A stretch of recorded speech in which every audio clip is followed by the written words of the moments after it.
Jesse Owens, Young Record Breaker, by M. Eboch, Chapters 3 and 4. Chapter 3, The Hardest Thing. J.C. kept away from the big house for a few weeks. He quickly forgot about the trouble with Lawrence. He didn't know how to hold a grudge. Summer led to harvest season. J.C. joined his father and brothers in the fields. They picked corn, sorghum cane, and cotton. Corn went to feed people and animals, while cane made molasses. Cotton made money for the landowner. It was the worst to pick. Cotton grew low, so adults had to either bend over to pick it or move down the row on their knees. J.C. was shorter, so he didn't have to bend over, but the thorns scratched his hands until they bled. He didn't yet have thick, tough calluses covering his hands like his father. Harvest season brought rewards, too, like fresh fruit. The boys picked apples, peaches, and pears by the bushel. J.C. was too small to reach most of the branches from the ground, but he could shimmy up the tree trunks. He climbed as high as he could, then straddled a branch. He dropped most of the fruit down to his brothers, but the juiciest piece he ate right there in the tree. Back home, Mama and the girls worked over the hot stove. They canned fruit and vegetables from the garden for winter. It was a busy time of year, but fun, too. J.C. liked seeing all the jars of colorful fruit and vegetables. It seemed like they had enough food to last forever. In the autumn, Daddy would slaughter a hog and smoke the meat. J.C.'s mouth watered thinking of the ham, ribs, and gravy. On Sunday, they put aside work and went to the Oakville Missionary Baptist Church, the whole family dressed in their best clothes. For once, J.C. could feel proud. His best clothes were still hand-me-downs and had been mended many times, but at least he had enough to cover his body. He felt almost like a grown-up. The family walked together down the dusty road. J.C. ran ahead, of course. He wouldn't be able to sit still during the sermon if he didn't get the running out of his legs first. They reached a small, unpainted building. It was both school and church to the black community. The family piled inside, greeting friends and neighbors. J.C.'s father was a deacon, so he went to help the preacher. Everyone settled down and turned their attention to the preacher. J.C. sat up straight on the edge of his chair. He liked listening to the preacher with his voice like music. Sometimes he spoke softly, and sometimes he thundered. The words seemed to roll around the room. It was like hearing a wonderful storyteller. J.C. listened and sometimes mouthed the words after the preacher. He imagined standing up and talking like that. People would hang on to his every word, gasping with surprise or delight. Someday he would be somebody and people would listen to him speak. He glanced at Mama. She smiled back at him and squeezed his hand. After church, everyone filed outside, talking and laughing. Mama shook hands with the preacher and told him how much she'd enjoyed the sermon. J.C. wanted to do the same, but instead, he just smiled shyly at the man. The preacher patted his head and said, "You're growing up into a fine young man, aren't you?" Mama said, "He sure is. He'll make us proud one day." J.C. grinned and ran off to play with the other children. The men and older boys ran foot races, hollering and laughing. J.C. watched for a few minutes. His father was one of the fastest. His older brother, Prentice, was fast too. He was also the star pitcher of the Oakville baseball team. J.C. thought maybe he'd be able to race like them one day. He started a game of tag with the other children. His cousin Maddie watched from the side, grinning. Finally, she called out, "It's no use playing with J.C. You never can catch him." Finally, everyone headed home for their big Sunday supper. J.C. trailed after his family, looking for anything interesting in the dry grass. He heard his mama say, "Roy Taylor is headed north." "Is that right?" said Daddy. "He got a letter from his cousin up there," Mama said. "He's working in a steel mill. Says there's lots of work up north. Lots of opportunities for folks like us." J.C. crept closer to listen. Daddy shook his head. "My father and grandfather worked the land here. We've always been here. This is where we belong." "Your father was born a slave," Mama snapped. "It don't do no good to keep acting like you're a slave, too." She put her hand on Daddy's arm and said more gently, "It would be good for the boys to have a chance at something more." Daddy said, "It don't profit a man none if he gets the whole world but loses what's inside himself." "What's wrong with getting a good job?" Mama asked. "What's wrong with sending the boys to high school? They are good boys and always will be. Why can't they have a nice future, too?" They were quiet for a while. J.C. slipped between them. "Mama, Daddy, one of the boys told me about a place far away. It's called..." He thought for a minute, trying to get the word right. College. Jimmy said at college you can become anything in the world you'd want to be. I'd like to go there. Mama chuckled and gave him a playful tug on the ear. James Cleveland Owens, where in the world do you get your ideas? You are the one. The crazy one, added Daddy, laughing. J.C. laughed too, though he didn't know what was so funny. Haven't you ever heard of college? Daddy shook his head again. College is for white folks, not for us. He looked down at J.C. It don't do a colored man no good to get himself too high, 'cause it's a heck of a drop back to the bottom. But Mama pulled J.C. close to her side. You keep on dreaming, baby. What you put into life is exactly what you get out. J.C. thought about that. He'd like to go to college where you could become anything you wanted. He wasn't sure what he wanted, but he wanted to do something good. Maybe at college he could figure out what he should be. Over the next few weeks, Mama kept talking about going north. Daddy was dead set against it, but most of J.C.'s brothers wanted to go. I'll get there someday, Sylvester insisted. Just you wait and see. Then they got a letter from Lily, one of J.C.'s older sisters. Lily had moved to Cleveland, Ohio a few years before. She'd found a job and a husband. Sylvester read the letter aloud. He was the best reader. Their parents couldn't read at all. I never knew you could make so much money, Sylvester read. I never even dreamed it in Oakville. Y'all should come up here and join me. Life is better in Cleveland. That set the family arguing again. J.C. wasn't sure what all the fuss was about. He asked Prentice, "What's the north like?" Prentice stared at into the distance for a minute. "They say it's like paradise. You don't have to work in the fields there. You don't even have to see fields. You don't ever have to look at a cotton field again." J.C. tried to imagine this. If there aren't fields, what is there? Woods? Prentice laughed. No fields and no woods, just buildings as far as you can see, tall buildings that rise up to the sky. Like Mr. Cannon's house? The landowner's house had 2 stories. J.C. had never been inside, but he had seen the second-floor windows. It was strange to think about being up in the air like that, with people in the rooms below you. Even bigger, Prentice said. Maybe 5 or 6 stories, one on top of the other. Won't they fall down? J.C. asked. No, everything is different in the big city. It's like magic. Prentice grinned at J.C. But what do you do if you don't work in the fields? You work in a factory, making something like cars, or you work in a shop. Even a colored man can work in a shop in the north, maybe a store that sells food. J.C. screwed up his face in thought. You have to get food from a store? All of it? What about the garden? Prentice shook his head.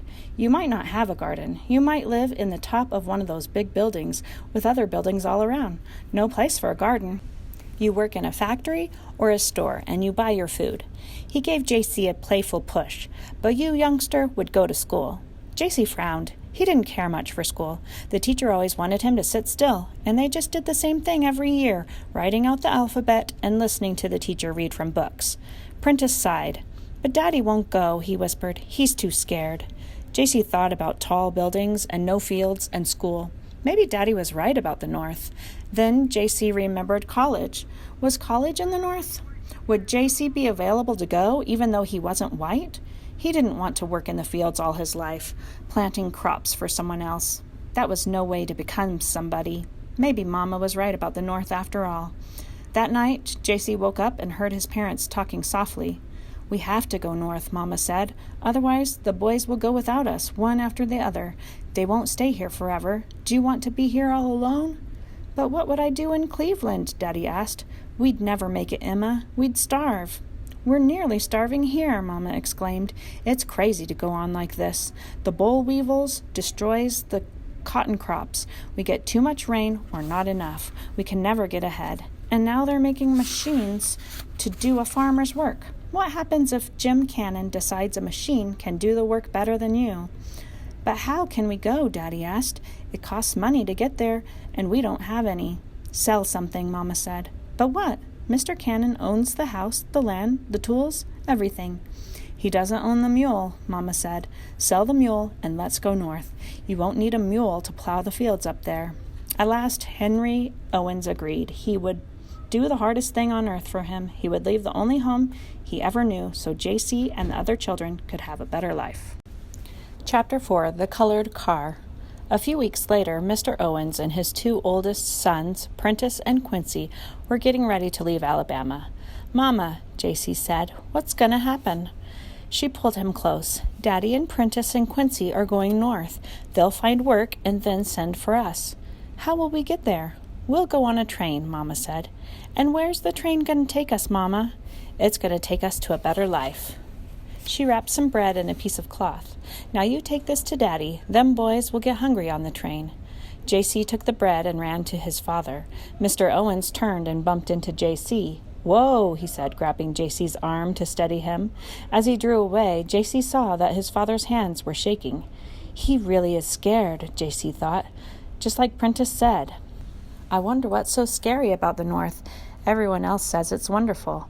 He figured he'd find out soon. JC waved to his father and brothers as they walked away down the dusty road. He turned to see his mother wipe a tear from her eye. "All right, JC," she said. "There's work to be done. Idle hands are the devil's tool." Work kept JC's hands busy, but his mind still thought about the future. The next few weeks passed slowly. It seemed quiet without Prentice and Quincy around. Had they found work yet? Had they seen those tall buildings? When would they send for the rest of the family? Finally, the letter came. Prentice wrote, "We got jobs in the steel mill. We got a house to rent. Come soon." He sent money enough for the train ride for all of them. Then they were busier than ever. They didn't own much, but Mama didn't want to leave anything behind. She just had to take all the canned fruits and vegetables they could carry, and even the scraps of cloth that weren't good for anything but rags. She picked every last bean and tomato from the garden. What they couldn't eat before they left, they gave to neighbors. "It don't do no good to waste," Mama said. Finally, they were ready. They put on their best clothes, the ones they wore to church. A neighbor came with his wagon to give them a ride to the train station. JC looked at the bundles piled on the wagon. He never realized they owned so many things. JC climbed up after the bundles along with Sylvester and his older sisters Ida and Josephine. Mama sat up front next to their neighbor. JC stared at their house as the wagon rolled away. It felt funny to think he might never see it again. He would miss the little house and the fields and the swimming hole. Would they have a swimming hole in Cleveland? If they didn't have fields or woods, maybe they didn't have ponds either. JC hadn't thought about that. What would the boys do on a hot summer day if they couldn't go swimming? He turned to ask Mama, but she was staring back at the house. She blinked fast, and her eyes looked wet. Was she crying? Mama hardly ever cried. It scared JC, but he leaned forward and touched her arm. "We're going to a better life, Mama," JC said. She took a fast breath and smiled down at him. "That's right, baby. We're going to a better life." JC forgot his questions and worries as soon as they got to the train station. He had never been on a train before, and he could hardly wait, but the train wasn't there yet. They went into the station through the door marked colored. Inside, JC looked all around.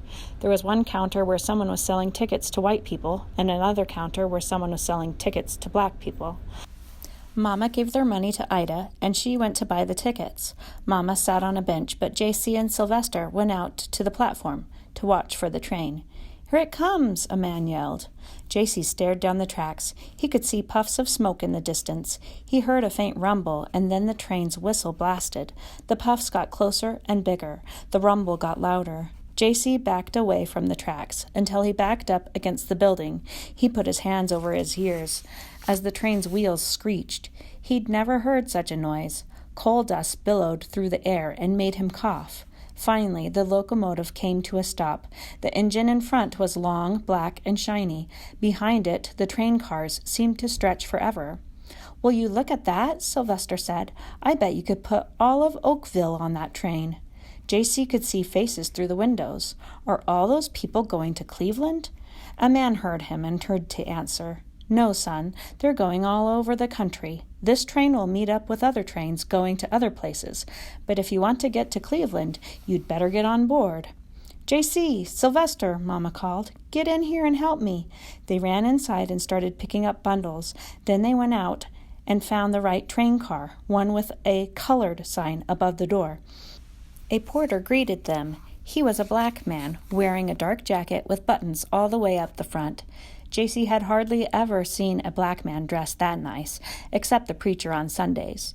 The porter helped them into the car. They had to step up on a box and then up into the tall train.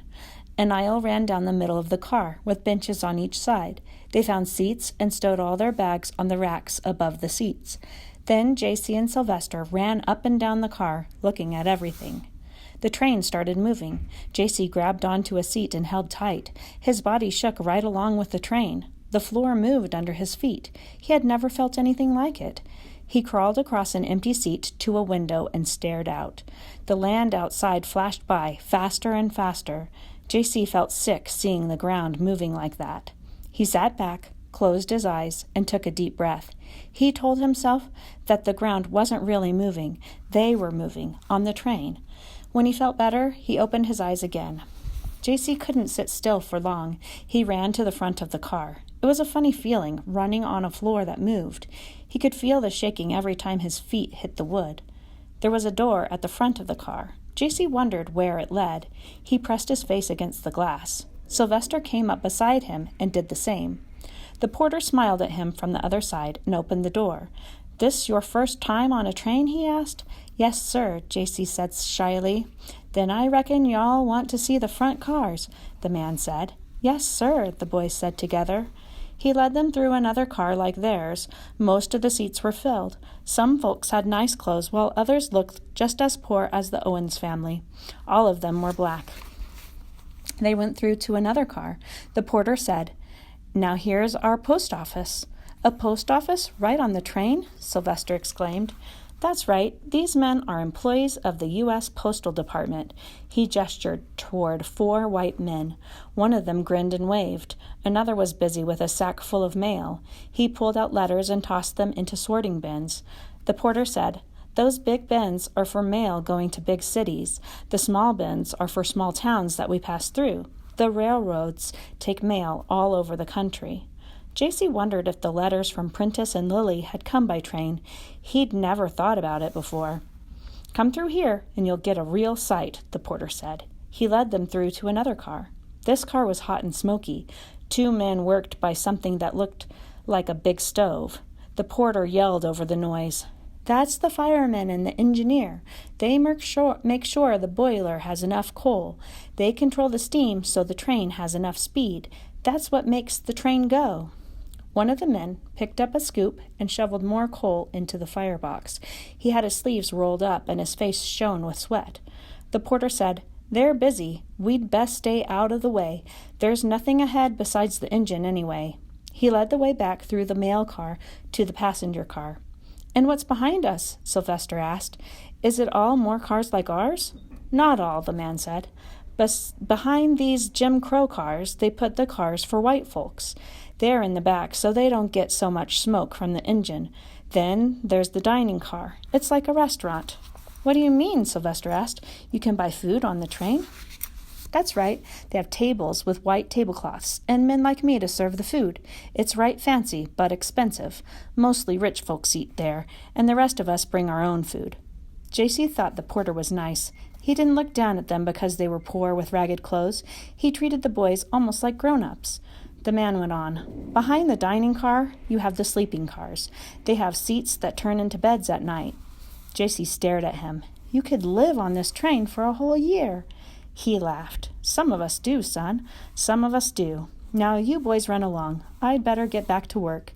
The train was the neatest place JC had ever been. He felt like he could stay there for days and days. He could watch the world go by outside the window and see all the different people who got on and off. "Maybe I'll be a train porter someday," he told Sylvester. "Then I could go all over the country, and I could have a nice suit." Sylvester nodded. It must be about the best thing in the world to be a porter. Finally, JC went back to his mother. She was staring out the train window as the fields went flying by. When JC sat next to her, she turned and pulled him close to her side. "Hungry, baby?" JC nodded. Mama got out some bread and apples. Sylvester and the girls gathered around, and they all ate. JC thought about the dining car in the back. He imagined a man like the porter bringing him fancy food, maybe even a steak. Only rich people ate steak, but JC was happier right there with his family, curled up against his mother's side. JC fell asleep for a while. He woke up when the train came to a stop, and he crawled over his mother's lap so he could see out the window. This train station was bigger than the last one. It had a long brick building, and the platform was raised off the ground. It was right at the level of the train doors, so the people getting off didn't have to use boxes to get down. Beyond the station, JC could see some of the town. It had tall brick buildings with signs over the doors. JC counted the rows of windows. Most of the buildings had 2 or 3 stories. Was this Cleveland? He turned back to his mother. "Mama, are we there?" She smiled at him. "Not yet, baby. We have a long way to go." JC watched the people get off and on. Everyone settled down and the train moved again. JC tried to count the houses as they left the city, but the train got faster and faster. Whoosh! The world sped up past their windows. They left the city and went through forests. They had different kinds of trees than the woods back home. JC watched for a while, but it started to get dark outside. Mama was asleep with her head against the wall. JC remembered the cars in back, with the seats that turned into beds. He leaned over the bench in front of him and poked his brother Sylvester. "Psst! You want to go back and look at the other cars, the ones with beds and the restaurant?" Sylvester sat up. "Let's go." They went quietly through the next car, which was also full of black people. Many of them were asleep, leaning against one another or curled up on the bench. The boys stopped between that car and the following one. JC couldn't read very well, but he knew what the sign above the door said. White. Would they get in trouble for going in there? The boys peered through the window. It looked like everyone was sleeping. "Come on," Sylvester said. "We'll just be real quiet." They opened the door and slipped through. They tiptoed down the aisle, past all the sleeping passengers. One woman opened her eyes and glanced at them, but she just gave a little smile. The boys made it through the car and paused in the space before the next one. Sylvester grinned at JC. "Whew! I wonder how many more of these there are." He crept into the next car. This time, they only got a few steps before someone called out, "Hey, you boys, what do you think you're doing?" They turned to see a young white man, wide awake. He'd been in the front corner, hidden from the window. JC gave his friendliest grin. "We don't mean no harm. We just want to go to the dining car." "That's no place for you," the man said. "This section is for white folks. You get back where you belong." JC looked around. Other people were awake and watching. They didn't look friendly. JC was suddenly aware of his patched clothes. He kept smiling as he and Sylvester backed towards the door. They slipped through it and then tiptoed through the next white car. They didn't stop for breath until they were safely back in a colored car. The boys looked at each other. "It's not fair," Sylvester said. "I wanted to see the beds on the train." "Me too," JC said. "We weren't hurting nothing." It didn't seem fair that the boys couldn't even look. JC wondered if the whole world was like that, divided into black and white. People said the North was better for black folks, but this train was going north, and it was just the same. "Maybe I don't want to be a porter after all," JC said. "I don't want to work for men like that one. I want to do something where people won't care what I look like, only what I can do."